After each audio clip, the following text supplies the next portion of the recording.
Hello, welcome back to another anime art video. My name is Dennis and I'm a beginner artist, and in today's video I'm going to be drawing this Visored.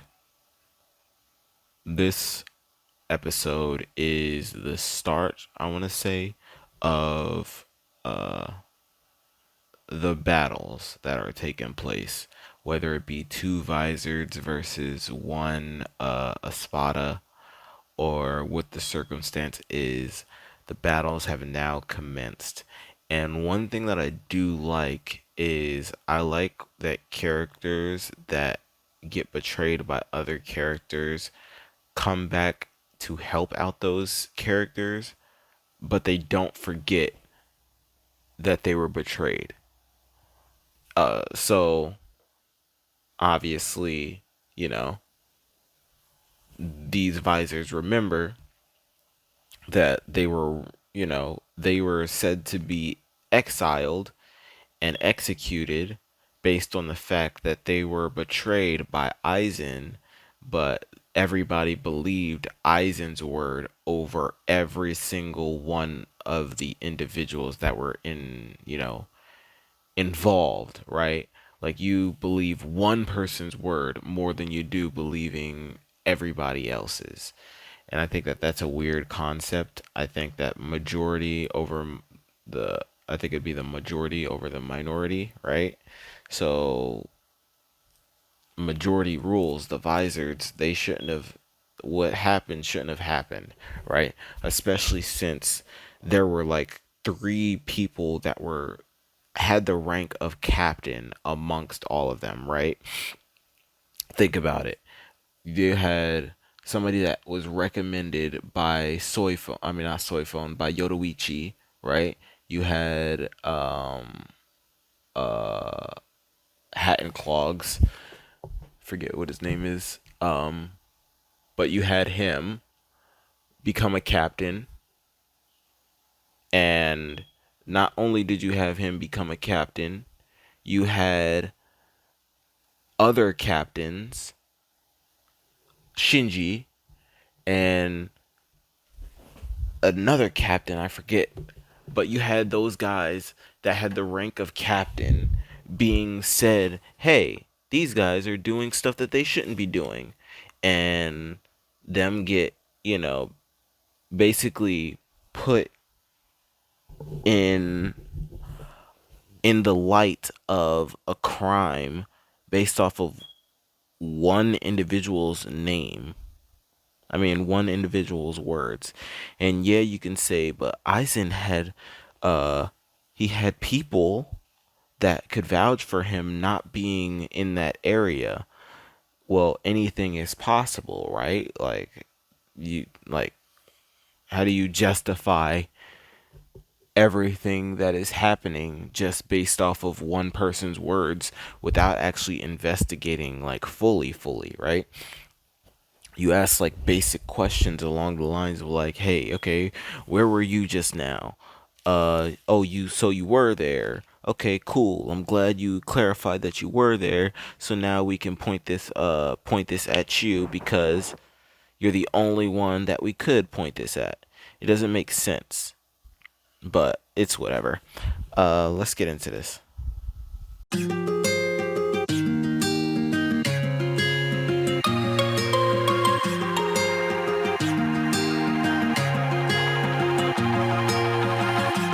Looking past my reflection, thinking about what you mentioned. It was supposed to be the one to take every last pain away. Nothing on our loving, maybe time told us that we were different. Did it break you down? Staring at the ceiling, fighting off a feeling.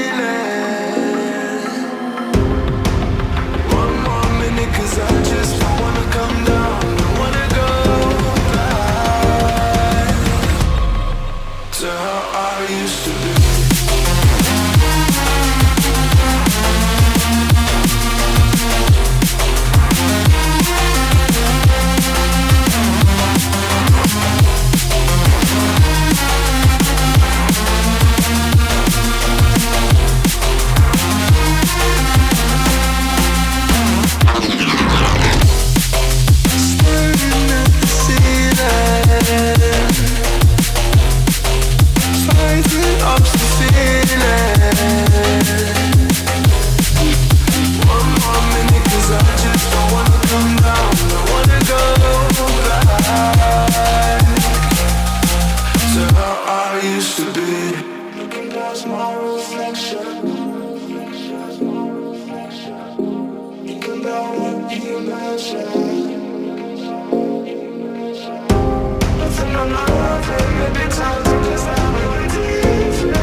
used to be.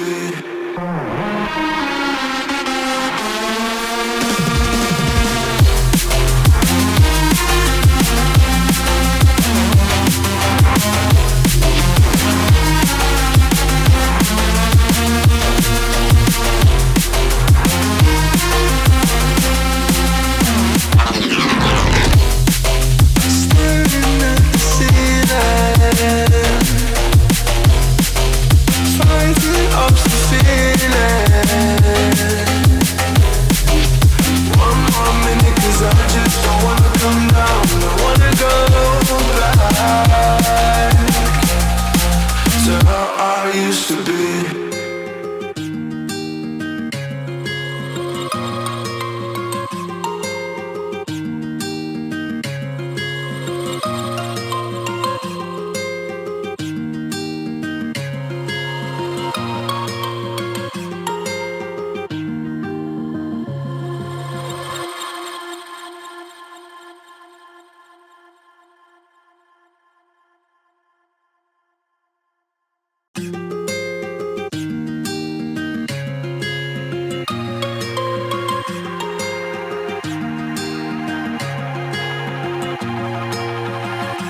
Looking past my reflection, thinking about what you mentioned. It was supposed to be the one to take every last pain away. Nothing on our loving, maybe time told us that we were different. Did it break you down? Staring at the ceiling, fighting off the feeling. One more minute, 'cause I just don't wanna come down. I wanna go back to how I used to be.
All right, I am finished with this picture of your boy, the visored with the strings of Doflamingo.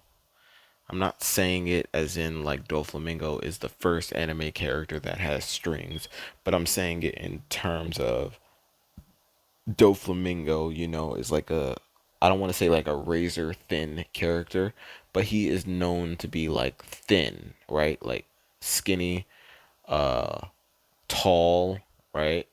Those features are known, and with like his demeanor and like how sadistic he is, right? Like how he uses his strings to like control what he wants to control. I just think that his presence is more demanding when it comes to strings. So that's why I say, that I compare this guy to Doflamingo rather than the other way around.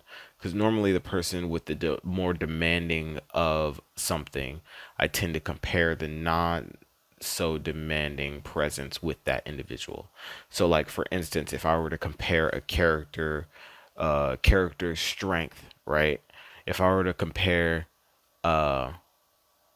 somebody from Dragon Ball, right? Like if I compare somebody from Dragon Ball, if I be like, Krillin could be stronger, I think Krillin should be closer to Goku by now. Why do I compare him to Goku? I compare him to Goku because Goku is the known strongest amongst all, right, that live on Earth. What do I look like comparing him to somebody like uh Tien, right? If I'm like, oh, Krillin should be stronger, he should be as strong as Tien. The scale isn't as high, right? So you would always scale them to somebody stronger, and you would never scale it the opposite way. So, yeah, there could be a more iconic person that is known, but in terms of power, or presence, for me to compare Goku and be like, I think Goku could be better. He should be more like Krillin. I think that it's a step back, right? To step in the wrong direction for him and his character. Unless you're talking about like their personality in general, in which case that's a completely different conversation. But me talking about the fact that both of these guys use strings, the strings is what I'm comparing, right? So that power would be the thing that I'm comparing. So whomever uses their strings more demandingly and more, you know, I want to say professionally, would hold that, right? So that's why. But that's it for this video. If you liked it, be sure to leave a like, subscribe. If you didn't, let me know what I can do in the comment section to make it better. If you to watch next time, the glove is off. Peace, love. Thanks for watching.